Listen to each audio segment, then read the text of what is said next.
तो हम लोग देख रहे थे कि किस तरह से मनुष्य ने अपने जीवन काल में कृतज्ञ बने रहना चाहिए और किस तरह से अपने जीवन काल में संतुष्ट बने रहकर अपने जीवन को जीने की कोशिश करते रहना चाहिए। एक प्रकार से देखा जाए तो यह मनुष्य के जीवन के लिए यह औषधि का काम करती हैं, वह दवाइयों का काम करती है कि मनुष्य जो है इन सभी चीज़ों को अपने जीवन काल में यदि वो उतारते रहें तो एक प्रकार से एक लाभ की प्राप्ति हो सकती है और जीवन में बहुत सारा परिवर्तन जो है वो उसके जीवन में आ सकते हैं। जैसे कि आपने देखा हो कि भारत में अधिकतर ये होता है कि कोई यदि मनुष्य किसी की कोई मदद कर दे और उसको जब कोई लाभ मिल जाता है और वह लाभ मिलने के बाद में उसको लगता है कि ये इंसान ने नहीं बल्कि कोई दिव्य शक्ति ने उसकी मदद की है और उसको धन्यवाद करना भूलता नहीं है। कृतज्ञता जो होती है एक प्रकार से मानव के जीवन के लिए बेहद ही मददगार होती है कि हमने अपने जीवन काल में कृतज्ञ बने रहना चाहिए और यह एक प्रकार से गुड क्वालिटीज कहलाती हैं। ये अच्छी गुणवत्ता है मनुष्य के जीवन की कि हमें इस बातों पर विशेष ध्यान देने की कोशिश करते रहना, जो कि हम लोग इसे अपने जीवन काल में एक दैनिक जीवन में उतार सकते हैं और उतार कर इसे हम अपने जीवन में एक अच्छे गुणों को बढ़ोतरी कर सकते हैं। ये विशेष बल देने की कोशिश करते रहना चाहिए जो कि बहुत ही जरूरी है। और फिर कहा जाता है कि उचित समय पे हमें धम्म का श्रवण करते रहना चाहिए कि जितना हो सके तो बार बार हमें धम्म का श्रवण करने की कोशिश करते रहना। उचित समय पे हमें धम्म की श्रवण करने की कोशिश करते रहना चाहिए, जो बहुत ही जरूरी है क्योंकि मानव को अच्छे विचार जितना ज्यादा सुनने के लिए मिलते हैं वैसे वैसे मनुष्य का जो दिमाग है या जो मन है वह एक प्रकार से संतुलित रूप से जीवन यापन करने की तरफ में आगे बढ़ने की कोशिश करता है। क्योंकि कई बार ऐसी बातें उत्पन्न होती रहती है और मनुष्य जो है अपने आप में वो खुद ही जस्टिफाई नहीं कर पाता, खुद ही निर्णय नहीं ले पाता है। लेकिन जब हम बार बार धम्म का श्रवण करने लगते हैं तो बहुत बार ये अक्सर देखा जाता है कि मनुष्य जो है अपने इस धम्म के श्रवण के कारण जो है वह कई बार अपने आप में उचित निर्णय लेकर जो है, क्योंकि ब्रेन को एक प्रकार से वह औषधि मिलती रहती है, वह विचार मिलते रहते हैं और वे विचार जो है मनुष्य को जीवन जीने के लिए सहायक बनते रहते हैं। इसलिए उचित समय पर जो है हमें धम्म का श्रवण करते रहना चाहिए, बार बार धार्मिक चर्चाएं करते रहना चाहिए, जो कि बहुत ही जरूरी है अपने जीवन काल में। क्षमाशील बनना जो बहुत ही जरूरी माना जाता है कि हम लोग अपने जीवन काल में क्षमाशील बनने की कोशिश करें, क्योंकि मनुष्य है और मनुष्य के जीवन काल में कई प्रकार की चीजें जाने अनजाने में भी वह एक प्रकार से गलती होते रहती है, लेकिन वो गलती कोई हमेशा के लिए नहीं है। इसलिए घर परिवार में किसी के कारण में भी कोई किसी के कारण कोई दिक्कत उत्पन्न हो जाती है, लेकिन उन्हें हम क्षमा करने की कोशिश करें, उन्हें भूल जाने की कोशिश करें, क्योंकि फिर से हम अपने कार्यों को भली भांति कर सकते हैं। लेकिन मान लिया हमने उन्हें क्षमा नहीं किया तो फिर वह कार्यों को करना काफी मुश्किल रहता है, मिलजुल कर कामों को करना काफी मुश्किल पाया जाता है। इसलिए हमें क्षमाशील बने रहना एक प्रकार का मनुष्य का सबसे बड़ा गुण माना जाता है और इस गुणों को भी हमने अपने जीवन काल में इम्प्लीमेंट करने की कोशिश करते ना, जो कि बहुत ही जरूरी है। और इसलिए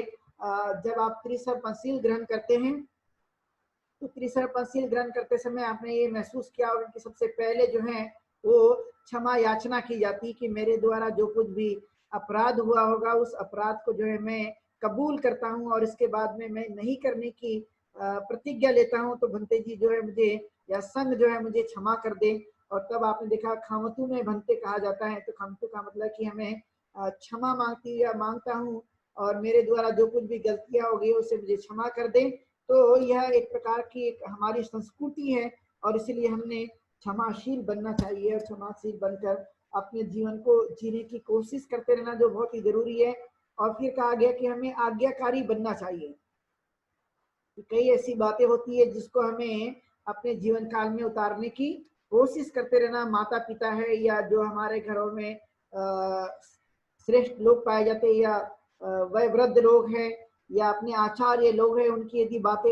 वे कई बातें हमसे कहते हैं तो उनकी बातों को भी हमने अमल में लाकर जो है वो इम्प्लीमेंट करने की कोशिश करते रहना, और आज्ञाकारी बने रहना ये काफी महत्वपूर्ण पाया जाता है मनुष्य के जीवन के लिए, कि जितना हो सके तो हमने आज्ञाकारी बने रहने की कोशिश करते रहना चाहिए। ये बहुत ही बेहतरीन गुण बताया गया मनुष्य के जीवन के लिए, और इसे बार बार जो है अपने जीवन काल में उतारने की कोशिश करते रहना, जो कि बहुत ही जरूरी है। और फिर कहा गया कि हमने श्रमणों के दर्शन करना चाहिए, भिक्षुओं के दर्शन करते रहना चाहिए, जो कि बहुत ही जरूरी है। और यह एक प्रकार से हमारे संस्कृति का एक बड़ा हिस्सा माना जाता है कि जितना हो सके तो हमने इसमें अपने जीवन काल में इन बातों को करने की कोशिश करते ना, जो दर्शन के माध्यम से जो हमें अपने जीवन काल में जो दुख उत्पन्न होता है या अनेक प्रकार के भ्रम उत्पन्न हो जाते हैं, लेकिन ये करने से कई बार ये होता है कि जो कुछ भी मन के अंदर में रखी हुई कई प्रकार की बातें जो हैं वह ऐसा करने से भी कहीं ना कहीं बातें अच्छी बातों को जन्म मिल जाता है, और वह बातें मनुष्य के जीवन काल में काफी लाभदायक मानी जाती है, और उसे हमें बार बार करने की कोशिश पे उसे ध्यान देने की जितना हो सकता है हमने बल देना चाहिए, और बल देकर उसे अपने जीवन काल में करने पर विशेष क्रियाशील बने रहना चाहिए, जो कि बहुत ही जरूरी है। कई बुद्धिस्ट राष्ट्र में आज भी जो है इस तरह के जो व्यवहार है वो ज्यादातर करने की वे लोग कोशिश करते रहते हैं, और अपने जीवन काल में वो समाधानी बनकर जीवन को जीने के लिए वह हमेशा तत्पर रहते। एक खास उनके गुण पाया जाता है। और फिर कहा गया कि जो अपने जीवन काल में जो लोक धर्म है, वो लोक धर्म से हम अपने जीवन काल में विचलित न हो, कि मनुष्य के जीवन काल में कई प्रकार की चीजें उत्पन्न होगी, लेकिन वह लोक धर्म को हम लोग अपने जीवन काल में समझने की कोशिश करेंगे, और उससे कभी हम लोग विचलित नहीं होंगे, और निशोक होकर जीवन को जीने की कोशिश करते रहेंगे, और अपने आप में एक निर्मलता बार बार लाने की कोशिश करते हुए अपने जीवन को निर्भयी बनाएंगे। ये मैंने प्रयत्नशील रहना चाहिए, यानी बार बार धर्म का आचरण करने से स्वाभाविक है कि मनुष्य निर्भयी बन जाता है, और किसी प्रकार के मनुष्य के मन के भीतर में वह डर बना नहीं रहता, क्योंकि डर जो है वो कई प्रकार के दुखों का कारण बन जाता है। इसलिए हमें निर्भय बनने पर विशेष बल देने के लिए कोशिश करते रहना चाहिए, जो कि बहुत ही जरूरी है। यह एक प्रकार के मनुष्य के जीवन के लिए एक अच्छा अभ्यास है, और इस अभ्यास पर हमें विशेष बल देने की कोशिश करते रहना चाहिए, जो कि हम अपने जीवन काल में निर्भयी बनकर विचरण कर सकते हैं। और निर्भयी बनकर विचरण करने का मतलब है कि हम अपने जीवन से दुखों को नष्ट कर देते हैं, और दुख जो है मनुष्य के इर्द गिर्द भी रह नहीं जाता। ये बार बार हमें इसका अभ्यास करने पर विशेष ध्यान देने की कोशिश करने पे हमें बल देना चाहिए। तब जो है मनुष्य अपराजित होकर लोक में विचरण करते रहता है। जब ये ऐसा व्यक्ति है और वो अपने इस धर्म मार्ग में सदैव बना रहता है, तो वह एक प्रकार से अपराजित होकर वह अपने जीवन को जीने के लिए वह आगे बढ़ाता है, और उस पर ही वह कार्य करने के लिए संसार भर में जो कल्याणकारी बातें हैं उस कल्याणकारी बातें पर ही वह विचार करते हुए उसको करने की कोशिश करते रहता है। ये खास गुण जो है उस व्यक्ति में अभ्यास के कारण उत्पन्न हो जाते हैं, और किसी भी आदमी के लिए कोई कठिन नहीं है, बशर्ते उसने अभ्यास पर विशेष बल देने की कोशिश करना चाहिए, क्योंकि ये धर्म मार्ग सिर्फ एक व्यक्ति के लिए नहीं है। जो भी इसको अनुसरण करना चाहता है, जो भी अपने जीवन काल में इसे उतारना चाहता है, उन सब लोगों के लिए है। और जो भी आदमी आना चाहता है, इस काम को करने की कोशिश करना चाहता है, तो वे सब लोगों का यहाँ पर स्वागत करने की बातें कही गई है। और इसलिए कोई भी आदमी धर्म का आचरण कर सकता है, कि कोई ये न समझे कि वह गरीब है या अमीर है या कहीं पर भी रहने वाला है और इसलिए वह नहीं कर सकता, वह कोई भी कर सकता है। यह बात एक प्रकार से देखी गई थी जब भिक्खु आनंद जो है वह चंडालिका के पास जब वो गया था, पानी पीने की उन्होंने इच्छा जताई थी, और उसने कही थी कि मैं नीच जाति से हूँ, मैं आपको पानी नहीं दे सकती श्रमण। तब तथागत ने उन्हें समझाने की कोशिश की थी कि संसार भर में जो लोग हैं वह कोई भी ऊंचे नहीं और कोई भी नीचे नहीं है। ये बात उनपे उन्हें समझाने की कोशिश की थी, और यह बात एक महत्वपूर्ण है कि हमें इसे समझने की कोशिश करना चाहिए कि कोई नीच नहीं और कोई ऊंच नहीं है। धर्म का मार्ग जो है वो कोई भी अपना सकता है, और अपना कर वह अपने जीवन काल में वह खुद ही श्रेष्ठ बन सकता है। ये बात जो है उन्होंने अपने जीवन काल में बताने की कोशिश की थी। ये खास महत्वपूर्ण बातें हैं और इसे उन्हें अमल में लाने के लिए, विशेष जोर देने के लिए ये बात कही गई थी और तब से लेकर आज तक इन सिद्धांतों को विशेष तौर पे बताने के लिए या आचरण में लाने के लिए जोर देने के लिए कहा जाता है। और इसलिए हमें किसी भी मोड़ पर, किसी भी संकट काल में हमने धर्म के इस आचरण को हमेशा बनाए रखने की कोशिश करते रहना चाहिए, जो कि बहुत ही जरूरी है। क्योंकि ये जो धर्म है ये शांति प्राप्त करने वाला है। यह जो धर्म है कल्याण के साधन में निपुण बनाने वाला है कि हमें जो है एक प्रकार से यह शांति तो देगा, लेकिन साथ में हमें कई प्रकार से वह हमारे कल्याण करते हुए हमें निपुण भी बनाने की कोशिश करेगा। और ये कभी नहीं कहेगा कि आपको जो है इस जन्म में आप अच्छे कार्य कीजिए तो इस जन्म में अच्छे कार्य करने के बाद में आपको कभी किसी जमाने में वो अच्छे कार्य का फल प्रदान करेगा। ये नहीं, बल्कि आपको यह इस जीवन में अच्छा कार्य करने पर अच्छे फल की जो इच्छा है वह इसी जीवन में प्राप्त करने के लिए यह जोर देता है। इसलिए शांति प्रदान करने वाला है, कल्याण करने वाला है और इसके अंदर में कई बातें मृदु बातें हैं, कई बातें अच्छी हैं और हमें यह स्वयं को विनीत बनाने वाला है। जितना हो सके तो हमें ये विनीत बनने के लिए हमें अपने आचरण पर ही विशेष बल देने की कोशिश करते रहना चाहिए। हमेशा अच्छी बातों की ही प्रशंसा करता है और अच्छी बातों पर ही यह जोर देने के लिए प्रेरित करता है और इसलिए इस मार्ग को हमेशा दुनिया भर में उत्तम मार्ग बताया गया। यह कोई ने भी आज तक संसार भर में कोई ऐसा आदमी नहीं जिन्होंने उत्तम मार्ग के लिए ताकत के इस मार्ग की प्रशंसा नहीं की हो। सभी ने उत्तम मार्ग की इस प्रशंसा की है और ये सबसे महत्वपूर्ण बात है कि ये सादा जीवन जीने के लिए हमें प्रेरित करता है। लेकिन हमारे मन के जो विचार है वो उत्तम होते हैं, लेकिन सादे रूप से एक सरल रूप से हम अपने जीवन को जीने की कोशिश कर सकते हैं और यह जीवन एक प्रकार से मनुष्य को उत्कृष्ट जीवन की तरफ में लेकर जाने वाला है। इसलिए सादा जीवन तो जरूर है, लेकिन एक प्रकार से उत्तम यह जीवन माना जाता है। इसलिए तथागत गौतम बुद्ध और संघ के पास में ऐसी कोई खास विशेष चीजें नहीं थी। तथागत गौतम बुद्ध स्वयं जो है चारिका करते थे, एक पात्र लेकर चलते थे, जो उन्हें मिल जाता था वो ग्रहण कर लेते थे, लेकिन वे सदैव ही जो है प्रसन्न और आनंदित जीवन जीने की कोशिश करते थे। उनके काल में कई करोड़पति जो कुछ भी व्यापारी थे, लेकिन वे लोग भी इतने प्रसन्न नहीं थे। लेकिन यह एक आदमी जिन्होंने ग्रह त्याग करके अपने जीवन को जीने की कोशिश की और वह आदमी जो धम्म मार्ग का अनुसरण करते हैं, वे आदमी जो कि प्रसन्न है, आनंदित हैं। तो ये देखा गया कि एक बहुत ही करोड़पति व्यापारी और जो धम्म मार्ग में लगा हुआ आदमी है, ये दोनों का जब निरीक्षण परीक्षण किया गया तो ये महसूस किया गया कि सबसे ज्यादा जो प्रसन्न है वह धम्म के मार्ग पर आरूढ़ हुआ व्यक्ति जो है वह सदैव प्रसन्न है, आनंदित है और अपने जीवन को अच्छी तरह से जीने के लिए वह आगे बढ़ा हुआ है। तो इस बातों के ऊपर में उन्होंने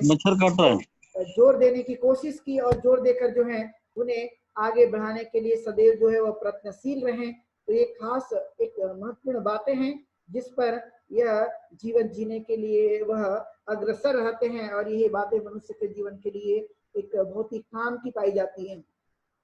और फिर कहा गया कि सभी के प्रति मैत्री भावना को बताने वाला है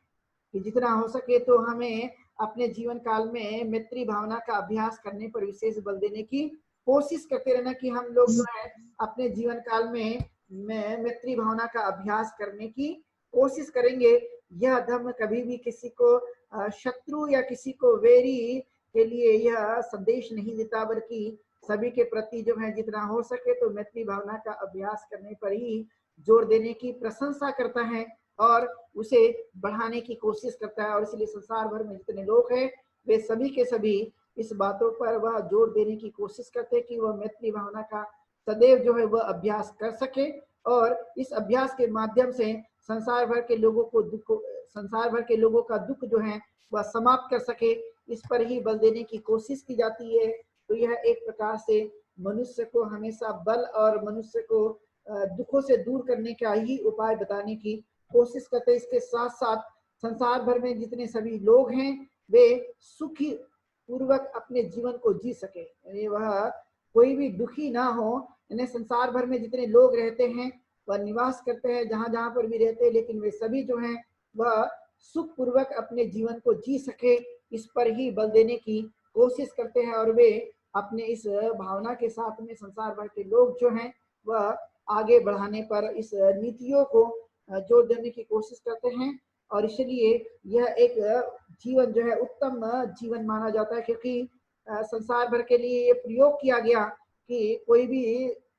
सुखी न रहे। तो ये आपने देखा कि बहुत सारे ऐसे जो लोग हैं वो एक प्रकार से नाना प्रकार के बम बनाते हैं, लोगों को हानि पहुंचाने की कोशिश करते हैं, लोगों को कष्ट पहुंचाने की कोशिश करते हैं। लेकिन आप लोगों ने संसार भर में ये कभी नहीं पाया हो कि बौद्ध लोगों ने बिना किसी ऐसी समस्या उत्पन्न हुए ही लोगों को दुख में डालने की कोशिश की होगी, बल्कि उनके प्रति सुख की कामना करते। लेकिन अधिक संकट बढ़ जाने के बाद में जब मानव जाति असुरक्षित हो जाती है, तब कहीं वो निर्णय लेने की कोशिश करते हैं। लेकिन उसके पहले वो जितनी कोशिश कर सकते हैं कि मैत्री भावना बनाए रखकर जो है मानव का कल्याण हो, सुखपूर्वक वे जी सके, इस बात पर ही जोर देने की कोशिश करते हैं। इसलिए संसार भर में ये शिक्षाएं बहुत ही उत्तम है और जीवन में उतारने योग्य है। जितना हम इसे उतार सकते हैं, जितना इसका पालन कर सकते हैं, और इसे हमें अपने जीवन में बार बार करने की कोशिश करते रहना, जो कि बहुत ही जरूरी माना जाता है। और फिर माना गया कि संसार में जो कुछ भी लोग रहते होंगे, हम किसी का भी अपने माध्यम से अपमान नहीं करेंगे, यानी जितना हो सके तो सबका हम आदर करने पर ही विश्वास करने की कोशिश करेंगे, क्योंकि आदर से ही आदर मिलता है। अनादर करने से ही मनुष्य को अनादर मिलने की संभावना पाई जाती है। और यही चीजें होती है, क्योंकि आप लोगों को ये बात पता होगी कि अक्सर ये देखा जाता है कि हम जहाँ जहाँ पर भी दर्शन करने के लिए जाते हैं, तो जिनसे हम लोग अपेक्षा रखते हैं कि वो हमारा सम्मान कर देंगे, लेकिन उन्होंने पहले से ही अनादर की अपनी भावना बना रखी है। जैसे कि मंदिर के उदाहरण मैं देना चाहता हूँ कि हमारे जो लोग हैं वो दर्शन करने के लिए जाना चाहते हैं, लेकिन आप उनसे आदर की उम्मीद करते हैं कि वे आपका आदर कर देंगे, क्योंकि वे लोग तो अछूत और शुद्र मानते हैं। तो वे उनसे आदर की कभी भी भावना निर्माण नहीं की जा सकती है। और इसीलिए हमने ये बातों पर जोर देने की कोशिश करना कि आदर से ही आदर उत्पन्न होता है, लेकिन वह उसके लिए स्थान और परिवेश का भी ध्यान रखना बहुत ही जरूरी है कि हमने अपने जीवन काल में आदर और आदर से आदर को प्राप्त करना, लेकिन उसके लिए काल, परिस्थिति और समय का ज्ञान होना भी बेहद जरूरी माना जाता है। इसलिए हमें इस बात पर भी विशेष ध्यान देने की कोशिश करते रहना और इसे अपने जीवन काल में समझने की कोशिश करना। और किसी भी आदमी के जीवन काल में दुख न रह जाए, यानी दुखों को नष्ट करने पर भी ज्यादा से ज्यादा जोर देने की कोशिश की जाती है। और जितना हो सके तो असीम प्रेम को बढ़ाए रखने की कोशिश करते रहना कि संसार भर में जो लोग हैं, तो इस लोगों को या लोगों के लिए हमें असीम प्रेम बढ़ाए रखने की हमने बार बार कोशिश करते रहना चाहिए। उसे हमने बढ़ाए रखने पर ही विशेष ध्यान देने की कोशिश करना, जो कि बहुत ही जरूरी माना जाता है। और इसको हमें अपने जीवन काल में बढ़ाए रखने पर विशेष ध्यान देने के लिए हमने तत्पर रहना चाहिए। और संसार भर में जो कुछ भी जगाने की बातें मानी जाती कि हम संसार को जगाते रहें, संसार को अंधकार से प्रकाश की तरफ लाने के लिए हमें जगाने की कोशिश करते रहना चाहिए। और जगाते जगाते हमने अपने जीवन काल में असीम प्रेम को या असीम अपने उस करुणा मैत्री को बढ़ाए रखने की हमने कोशिश करते रहना चाहिए, जो कि बेहद जरूरी माना जाता है। और इसलिए इस बातों को हमने विशेष ध्यान रखते हुए अपने जीवन को जीने की कोशिश करते रहना चाहिए, क्योंकि संसार जो है वह असीम है और उसी तरह से धर्म की शिक्षाएं भी असीम है, इसकी कोई सीमा नहीं है। जितना हम इसे बढ़ाने की कोशिश करते रहेंगे, उतने ज्यादा अपने जीवन काल में ये सभी चीजें बढ़ते रहेगी और उसे हमें अपने आचरण पर ही विशेष ध्यान देने की कोशिश करते रहना चाहिए। और इसलिए यह धर्म जो है ये उत्तम मार्ग है और इस उत्तम मार्ग का हमने अनुसरण करने पर विशेष बल देने की कोशिश करते रहना, जो कि बहुत ही जरूरी है। तो आज का यह देशना एक उत्तम मार्ग के ऊपर में थी। धम्म जो है उत्तम धम्म का यह मार्ग है और इस पे हमने विशेष ध्यान देने के लिए यह अपनी देशना के माध्यम से इसे हमें और बढ़ाने की कोशिश करते रहने के लिए, ये वर्षावास के काल में और भी मजबूत बनाए रखने के लिए धम्म नीति को अपने सदाचरण को और भी बनाए रखने के लिए, इस पे बल देने के लिए यह देशना रखी गई और आप लोगों ने लंबे समय तक इस देशना को सुना है। तो मैं आप सब लोगों के प्रति मंगल कामना व्यक्त करता हूं और धम्म पालन गाथा से आज की देशना को यहीं पर विराम देते हैं। सब पाप सकरणं कुशलस्य उपसम्पदा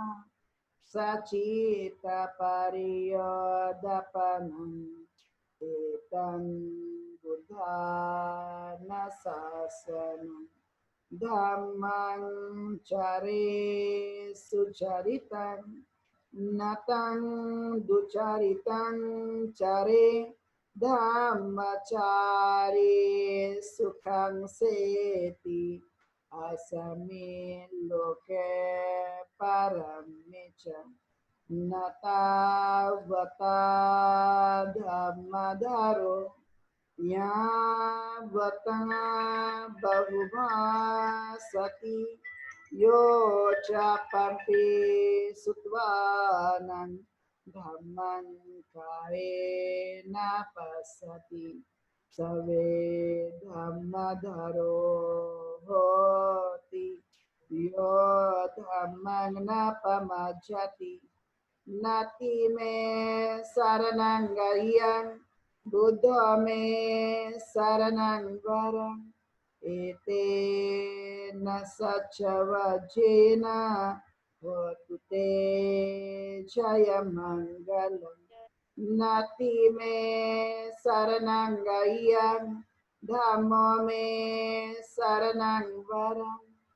एतेन सच्चवचेन होतु ते जयमङ्गलम् नाति मे शरणं गह्यं संघो मे शरणं वरम् एतेन सच्चवचेन होतु ते जयमङ्गलम् नमो बुद्धाय नमो धम्माय नमो संघाय साधु साधु साधु।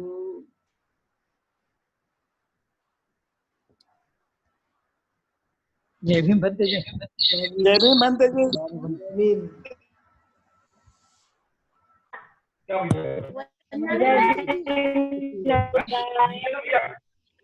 जय भीम बंते